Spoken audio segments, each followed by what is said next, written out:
नमस्कार दोस्तों, स्वागत है आपका जीएस सिविल अड्डा पर। हमने उत्तर प्रदेश की नदियों के बारे में पढ़ा था इससे पहली क्लास में। अब हम इस वीडियो में आपको बताएंगे उत्तर प्रदेश की नदियों से जो पिछले वर्षों में प्रश्न पूछे गए हैं और जो भविष्य की परीक्षाओं में पूछे जा सकते हैं। उन सभी प्रश्नों के लगभग 50 क्वेश्चंस मैंने वो लिए हैं, वेरी इंपॉर्टेंट, जहाँ से क्वेश्चन बनने की बहुत ज़्यादा संभावना रहती है। ऐसे सभी क्वेश्चंस हैं, तो चलिए इन 50 क्वेश्चंस का अध्ययन करते हैं। ये जो आपने पिछली वीडियो देखी है उसका पूरा रिवीजन हो जाएगा, और जो मान लो यदि कोई तथ्य छूट गया है तो उसका भी आप अवलोकन इसमें कर लेंगे। तो पहले क्वेश्चन से शुरुआत करते हैं। उत्तराखंड हाईकोर्ट द्वारा गंगा व यमुना को कब मानव का दर्जा दिया गया? ऑप्शन है, option A March 2014, option B March 2015, option C March 2016, option D March 2017। तो उत्तराखंड हाईकोर्ट ने अपने ऐतिहासिक निर्णय में गंगा व यमुना को मार्च 2017 में मानव का दर्जा प्रदान किया था। नेक्स्ट क्वेश्चन, उत्तर प्रदेश की सबसे लंबी नदी गंगा को राष्ट्रीय नदी का दर्जा कब मिला? तो ऑप्शंस हैं नवंबर 2007, नवंबर 2008, नवंबर 2009, नवंबर 2010। तो राष्ट्रीय नदी का दर्जा कब मिला था? नवंबर 2008 में गंगा को राष्ट्रीय नदी का दर्जा भारत सरकार के द्वारा प्रदान किया गया था। नेक्स्ट क्वेश्चन, गंगा उत्तर प्रदेश में कहाँ प्रवेश करती है और कहाँ से बाहर निकलती है? तो यदि आपने वीडियो देखी होगी मैप से तो आपको बिल्कुल पता चल गया होगा। तो गंगा उत्तर प्रदेश में बिजनौर जिले में प्रवेश करती है और बलिया से बाहर निकल जाती है और बिहार में प्रवेश कर जाती है। तो इसका बी ऑप्शन सही हो जाएगा। नेक्स्ट क्वेश्चन है, सरकारी तौर पर प्रदेश को कितनी नदी बेसिन में बांटा गया है? तो सरकारी तौर पर प्रदेश की नदियों को 8 नदी बेसिन में बांटा गया है। तो इसका ऑप्शन बी सही हो जाएगा। और वैसे देखा जाए प्राकृतिक तौर पर तो कितने प्रकार की नदियाँ उत्तर प्रदेश में बहती हैं? 3 प्रकार की नदियाँ मैंने आपको बताई थी। कौन कौन सी थी? हिमालयी नदियाँ, मैदानी क्षेत्र की नदियाँ और प्रायद्वीपीय भारत के पठार की नदियाँ। नेक्स्ट क्वेश्चन, गंगा सबसे ज़्यादा प्रदूषित है। ऑप्शंस हैं कन्नौज से वाराणसी तक, बिजनौर से कन्नौज तक, प्रयागराज से वाराणसी तक, वाराणसी से बलिया तक। तो गंगा सबसे ज़्यादा जो प्रदूषित है वो कन्नौज से लेकर और वाराणसी तक सबसे ज़्यादा प्रदूषित है। वेरी इंपॉर्टेंट है, हर एक क्वेश्चन बहुत ज़्यादा इंपॉर्टेंट है, या तो पूछा गया है या भविष्य में पूछे जाने की बहुत ज़्यादा संभावना है। मतलब की पॉइंट से मैंने क्वेश्चन उठा करके बनाए हैं, और प्रीवियस ईयर क्वेश्चंस को भी सभी को मैंने जो सभी परीक्षाओं में पीसीएस से लेकर जो लेखपाल स्तर तक की या यूपी SSSC, कांस्टेबल, एसआई सभी लेवल की परीक्षाओं के क्वेश्चंस को मैंने इसमें शामिल किया है। नेक्स्ट है, गंगा में सर्वाधिक बीओडी कहाँ से कहाँ तक मिलता है? ऑप्शंस हैं कन्नौज से वाराणसी तक, ऑप्शन बी कानपुर से प्रयागराज तक, प्रयागराज से वाराणसी तक, वाराणसी से बलिया तक। तो सर्वाधिक बीओडी कहाँ से कहाँ तक मिलता है? कानपुर से प्रयागराज तक। उसका कारण क्या है? कानपुर में बहुत ज़्यादा जो है प्रदूषण है, बहुत ज़्यादा कारखाने हैं, तो वहाँ से बीओडी की मात्रा गंगा में मिल जाती है, जो कि प्रयागराज तक भरपूर मात्रा में बनी रहती है, जो कि प्रदूषण का महत्वपूर्ण कारण बना हुआ है। नेक्स्ट है, गंगा उत्तर प्रदेश के कितने जिलों से होकर बहती है? तो गंगा उत्तर प्रदेश के 27 जिलों से होकर बहती है। कहीं कहीं पर आपको कुछ स्रोत 28 बताएंगे, लेकिन जो ऑथेंटिक स्रोत हैं वो 27 ही बताते हैं, तो मैंने 27 ही लिया है। तो उत्तर प्रदेश के कितने जिलों से गंगा होकर बहती है? तो 27 जिलों से होकर बहती है। Ganga river basin management and studies centre की स्थापना कहाँ की गई है? तो ये आईआईटी कानपुर में की गई है। याद रखेंगे, Ganga river basin management and studies centre की स्थापना आईआईटी कानपुर में की गई है। गंगा नदी की कुल लंबाई कितनी है? तो गंगा नदी की कुल लंबाई 2525 किलोमीटर है। कितनी है? 2525 किलोमीटर है। यदि आपसे पूछा जाए कि उत्तर प्रदेश में इसकी कितनी लंबाई है, तो उत्तर प्रदेश में 1450 किलोमीटर है। उत्तर प्रदेश में कितनी है? 1450 किलोमीटर है। और गंगा की वैसे कुल लंबाई कितनी है? तो 2525 किलोमीटर। तो इसका ऑप्शन ए सही हो जाएगा। नेक्स्ट है, यमुना उत्तर प्रदेश के कितने जिलों से होकर बहती है? तो यमुना 19 जिलों से होकर बहती है। याद रखेंगे, गंगा 27 जिलों से होकर बहती है और गंगा की सबसे बड़ी सहायक नदी यमुना 19 जिलों से होकर बहती है। नेक्स्ट, राज्य की सर्वाधिक प्रदूषित नदी कौन सी है? तो ऑप्शन है, option A Ganga, option B Yamuna, option C Gomti, option D Hindon. तो गोमती राज्य की सर्वाधिक प्रदूषित नदी है। इसे जैविक आपदा भी घोषित किया गया था उत्तर प्रदेश सरकार के द्वारा। याद रखेंगे, राज्य की सर्वाधिक प्रदूषित नदी कौन सी है, तो वो गोमती है।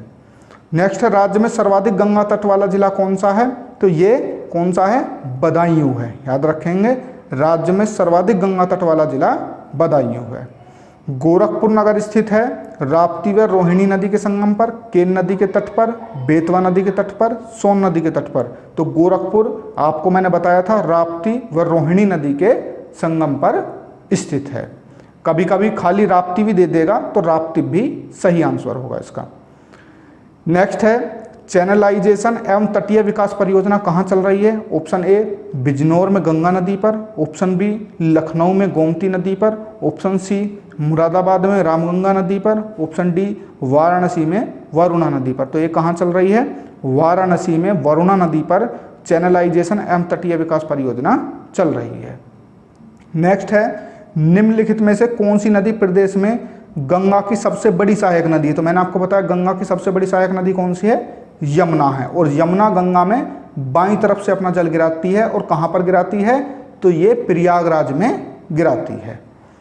नेक्स्ट है, केदारनाथ का प्रसिद्ध मंदिर किस नदी के तट पर स्थित है। ऑप्शन ए विष्णु गंगा नदी, ऑप्शन बी धौली गंगा नदी, ऑप्शन सी भागीरथी नदी, ऑप्शन डी मंदाकिनी नदी। तो केदारनाथ का जो मंदिर है वो मंदाकिनी नदी के तट पर स्थित है।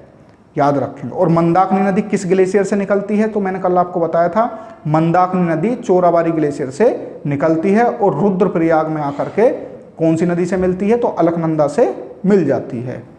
नेक्स्ट है, यमुना की सहायक नदियों का पश्चिम से पूर्व सही क्रम। देखिए इस प्रकार के क्रम, ये बिल्कुल मैप के क्वेश्चन है। यदि आपने मैप से अध्ययन नहीं किया है तो इस प्रकार के क्वेश्चंस को आप बिल्कुल भी सोल्व नहीं कर पाएंगे।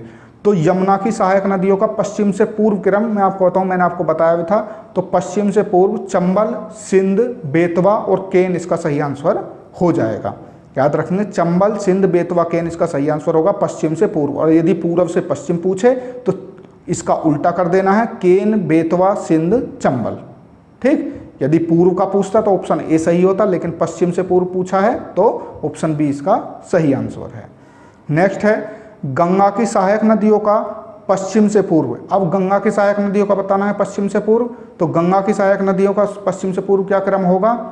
सबसे पहले यमुना, रामगंगा, गोमती, घाघरा और गंडक इसका सही क्रम होगा। तो ऑप्शन ए इसका सही हो जाएगा। गंगा की सहायक नदियों का पश्चिम से पूर्व क्रम क्या हो गया, यमुना, रामगंगा, गोमती, घाघरा, गंडक। ये मैं आपको फिर से बता रहा हूँ, यदि आपने इससे पहली वीडियो नहीं देखी है थ्योरी की, उसे आप देख लीजिए। ये क्वेश्चन आपको बहुत ही आसान लगेंगे, लेकिन यदि आप मैप से अध्ययन नहीं करेंगे तो यही क्वेश्चन आपके लिए बहुत ही कठिन दिखाई देंगे।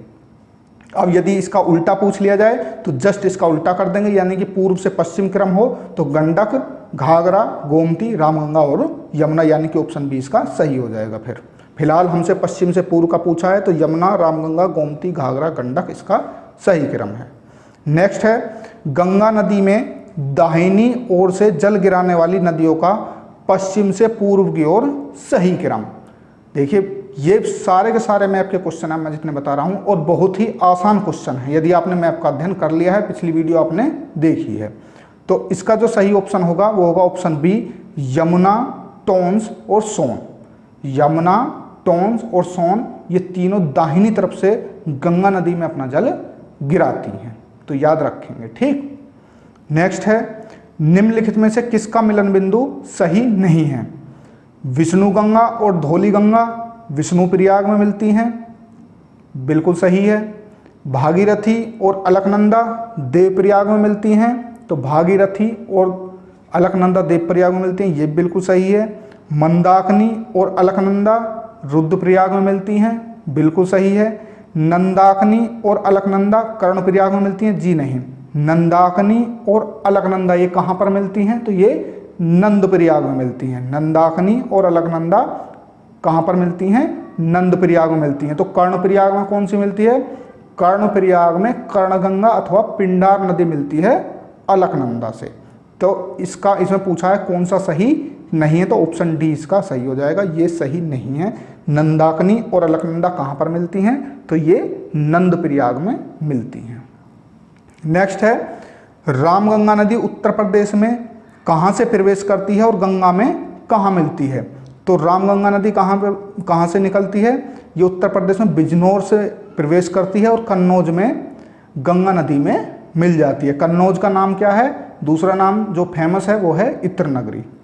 नेक्स्ट है यमुना नदी उत्तर प्रदेश में कहाँ से प्रवेश करती है और गंगा में कहाँ पर मिलती है। तो यमुना नदी कहाँ से प्रवेश करती है, सहारनपुर के फैजाबाद नामक स्थान से। कहाँ से, सहारनपुर के फैजाबाद नामक स्थान से प्रवेश करती है उत्तर प्रदेश में, और प्रयागराज में जाकर जहाँ पर गंगा और सरस्वती संगम बनाती हैं उसमें जाकर यमुना भी मिल जाती है। तो गंगा यमुना सरस्वती तीनों मिलकर त्रिवेणी के नाम से संगम बनाती हैं प्रयागराज में। तो इसका सही आंसर क्या हो जाएगा, सहारनपुर और प्रयागराज। सहारनपुर से प्रवेश कर रही है, सहारनपुर के भी किस स्थान से, फैजाबाद नामक स्थान से, और प्रयागराज में जाकर के गंगा में मिल जाती है। नेक्स्ट है यमुना नदी के किनारे स्थित प्रमुख शहर हैं। Option A Delhi, option B Mathura, option C Agra, उपरोक्त सभी। तो ये उपरोक्त सभी शहर प्रमुख शहर हैं, ये सभी के सभी यमुना नदी के तट पर स्थित हैं। नेक्स्ट है अयोध्या किस नदी के तट पर स्थित है। ना जाने कितनी परीक्षाओं में पूछा गया होगा, छोटी से लेकर बड़ी सभी परीक्षाओं में। तो अयोध्या सरयू नदी के तट पर स्थित है।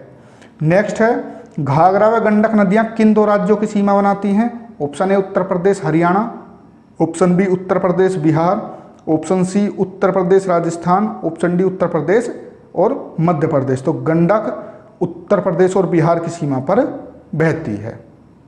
नेक्स्ट है नेपाल व उत्तर प्रदेश की सीमा निर्धारण कौन सी नदी करती है। Option A Sarda, option B Ramganga, option C Ghaghara, option D Rapti. तो कौन सी नदी करती है, शारदा या काली नदी, जो कि मिलाप ग्लेशियर से निकलती है, मैंने आपको बताया था, और घाघरा में जाकर टनकपुर के पास मिल जाती है। याद रखेंगे शारदा नदी भारत और नेपाल की सीमा का निर्धारण करती है, और इसका दूसरा नाम काली नदी भी है। ये कहाँ से निकलती है, तो ये मिलाप ग्लेशियर से निकलती है और टनकपुर के पास घाघरा नदी में ये मिल जाती है। नेक्स्ट है चंबल नदी उत्तर प्रदेश के किस जिले में प्रवेश करती है और यमुना में कहाँ पर मिलती है। तो चंबल नदी कहाँ पर प्रवेश करती है, ये आगरा में प्रवेश करती है और इटावा में यमुना से मिल जाती है। अच्छा, चंबल नदी का उद्गम स्थल कहाँ है, तो जानपाव पहाड़ी। याद रखेंगे जानपाव पहाड़ी से निकलती है मध्य प्रदेश से, ठीक, और कहाँ पर मिल जाती है, ये इटावा में यमुना से मिल जाती है। सई नदी का उद्गम स्थल व गोमती से मिलन स्थल क्रम से हैं भिजवान झील हरदोई, राजघाट जौनपुर, केथी गाजीपुर, राजघाट जौनपुर, फुलहर झील पीलीभीत, राजघाट जौनपुर, मुरादगंज इटावा, राजघाट जौनपुर। तो सई नदी का जो उद्गम स्थल है वो भिजवान झील हरदोई है और गोमती में ये राजघाट जौनपुर में प्रवेश कर जाती है। याद रखेंगे सई नदी का उद्गम स्थल कहाँ है, ये एक मैदानी नदी है, भिजवान झील हरदोई से निकलती है और राजघाट जौनपुर में गोमती नदी में अपना जल गिरा देती है। गोमती किसकी सहायक नदी है, तो ये गंगा की सहायक नदी है, और वाराणसी में गोमती अपना जल गंगा में गिरा देती है। कौन सी तरफ से, बाईं तरफ से। नेक्स्ट है लखनऊ किस नदी के तट पर स्थित है, वेरी इंपॉर्टेंट है। लखनऊ राजधानी है उत्तर प्रदेश की, तो लखनऊ गोमती नदी के तट पर स्थित है, और मैंने आपको बताया था गोमती सबसे प्रदूषित नदी है उत्तर प्रदेश की। मीठे पानी वाली गंगा में पाई जाने वाली डॉल्फिन को राष्ट्रीय जलीय जीव कब घोषित किया गया, तो इसे कब घोषित किया गया था, इसे 2009 में घोषित किया गया था। नेक्स्ट है विश्व का सबसे बड़ा डेल्टा यानी कि सुंदरवन डेल्टा किन नदियों के द्वारा बनाया जाता है, तो ये गंगा और ब्रह्मपुत्र के द्वारा बनाया जाता है। इसमें सुंदरी नामक वृक्ष पाए जाते हैं, इसलिए इसे सुंदरवन डेल्टा भी कहते हैं। विश्व का सबसे बड़ा नदी डेल्टा है। नेक्स्ट है यमुना की सफाई हेतु राज्य सरकार ने किस देश के साथ समझौता किया था। Option A Netherlands, option B Thailand, option C Spain, option D America. तो किसके साथ किया था, नीदरलैंड के साथ समझौता किया था।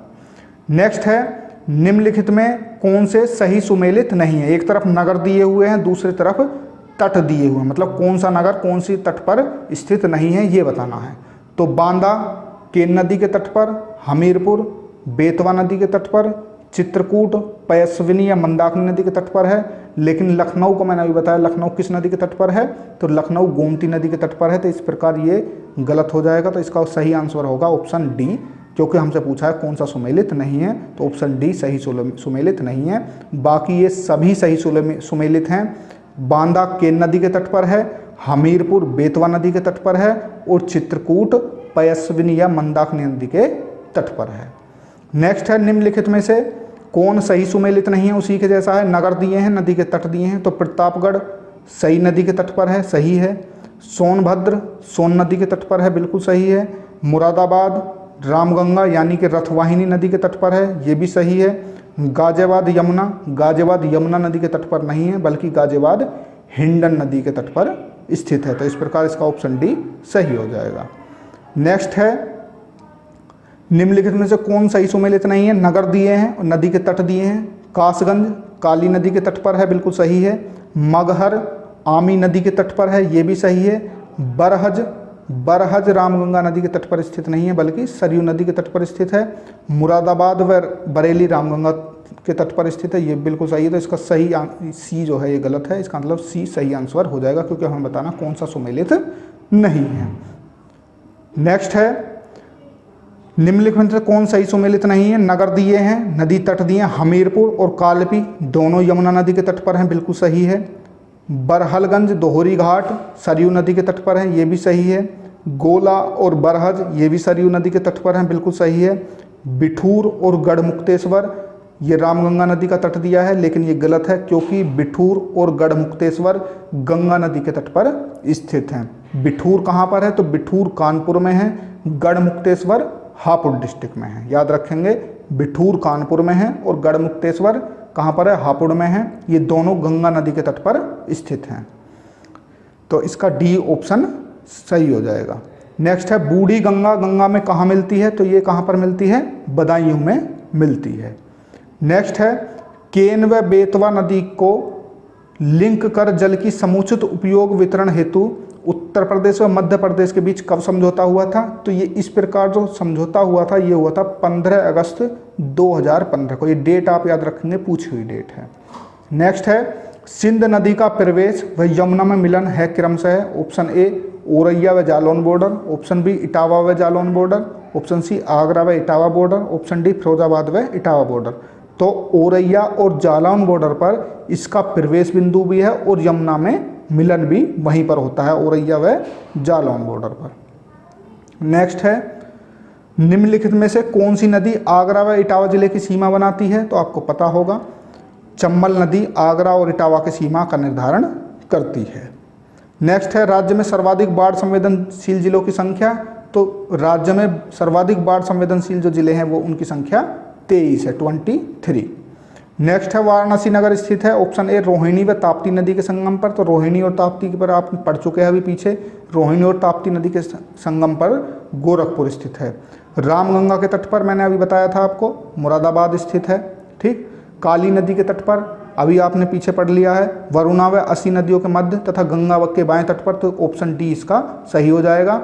वाराणसी नगर जो है वो वरुणा और असी नदियों के मध्य स्थित है और गंगा के बाएं तट पर स्थित है। अच्छा, कानपुर कहाँ स्थित है, तो कानपुर गंगा के दाहिने तट पर स्थित है। कुछ पूछे हुए क्वेश्चन है, ठीक, कंफ्यूज करते हैं। कानपुर गंगा के दाहिने तट पर स्थित है, जबकि वाराणसी गंगा के बाएं तट पर स्थित है और वाराणसी वरुणा व असी नदियों के मध्य में भी स्थित है। नेक्स्ट है गंडक, जिसका दूसरा नाम है शालिग्राम या नारायणी नदी का प्रवेश व निकास क्रम से बताना है। ऑप्शन ए महाराजगंज व कुशीनगर, ऑप्शन बी पीलीभीत व सीतापुर, ऑप्शन सी आगरा व इटावा, ऑप्शन डी ललितपुर व हमीरपुर। तो इसका ऑप्शन ए सही हो जाएगा, महाराजगंज व कुशीनगर। महाराजगंज से प्रवेश करती है गंडक और कुशीनगर से बिहार में प्रवेश कर जाती है। ठीक, यानी कि कुशीनगर से बाहर निकल जाती है और ये उत्तर प्रदेश और बिहार के बीच कुछ दूरी तक सीमा भी बनाती है। सीमा दो नदियाँ बनाती हैं, मैंने आपको बताया, घाघरा नदी और गंडक नदी दोनों बिहार और उत्तर प्रदेश की सीमा पर सीमा बनाती हैं। शारदा नदी का प्रवेश व घाघरा में मिलन क्रम से होता है। ऑप्शन ए पीलीभीत व सीतापुर, जो कि बसरा स्थान पे, आगरा व औरैया, पीलीभीत व गाजीपुर, ललितपुर व हमीरपुर। तो शारदा नदी पीलीभीत में प्रवेश करती है उत्तर प्रदेश में। शारदा नदी का दूसरा नाम क्या है? काली नदी है। ठीक, मैंने आपको पहले बताया। और मिलाप ग्लेशियर से निकलती है, पीलीभीत में प्रवेश करती है और सीतापुर में एक बासरा नामक स्थान है, वहाँ पर ये घाघरा से मिल जाती है। ठीक, बासरा, और जो यदि एग्जैक्ट स्थान आपसे पूछे तो टनकपुर भी उसे बोलते हैं। ठीक, टनकपुर या बासरा जो भी दिया हो वो सही होगा। नेक्स्ट है बेतवा नदी का प्रवेश व यमुना में मिलन क्रम से होता है। ऑप्शन ए पीलीभीत व सीतापुर बासरा, आगरा व औरैया, पीलीभीत व गाजीपुर, ललितपुर व हमीरपुर। तो बेतवा नदी मैंने आपको बताया था प्रायद्वीपीय भारत की नदी है। ये ललितपुर से प्रवेश करती है और हमीरपुर में जाकर के यमुना में मिल जाती है। नेक्स्ट है केन नदी का प्रवेश या यमुना में मिलन। तो केन नदी कहाँ से प्रवेश करती है? तो केन नदी बांदा से प्रवेश करती है और बांदा में ही एक भोजहा नामक स्थान है, वहाँ पर यमुना से मिल जाती है। नेक्स्ट है गोमती नदी का उद्गम व गंगा से मिलन। तो गोमती नदी को मैंने बताया था अभी, गोमती नदी के किनारे पर ही लखनऊ स्थित है और गोमती नदी फुलहर झील पीलीभीत से निकलती है और कैथी गाजीपुर में गंगा में मिल जाती है। तो इसका ऑप्शन ए सही हो जाएगा। नेक्स्ट है टोंस नदी का प्रवेश व गंगा में मिलन। टोंस नदी कहाँ से अंदर आती है? तो प्रयागराज से प्रवेश करती है और इसका मिलन बिंदु भी प्रयागराज में ही है। प्रयागराज में ये गंगा से मिल जाती है। याद रखेंगे, इसका प्रवेश और मिलन बिंदु एक ही है। नेक्स्ट है सोन नदी का प्रवेश व निकास। तो इसका भी एक ही है, सोनभद्र। नदी सोनभद्र में ही प्रवेश करती है और सोनभद्र से ही होती हुई बाहर निकल जाती है। इसकी जो ये सोन नदी है ये अमरकंटक पहाड़ी से निकलती है और इसकी एक सहायक नदी भी याद रखेंगे जो कि सोनभद्र में ही बहती है, रिहंद नदी। रिहंद सोन की सहायक नदी है। ठीक, ये सोनभद्र में ही सोन नदी में अपना जल मिला देती है। तो इसका सही ऑप्शन हो जाएगा ऑप्शन डी।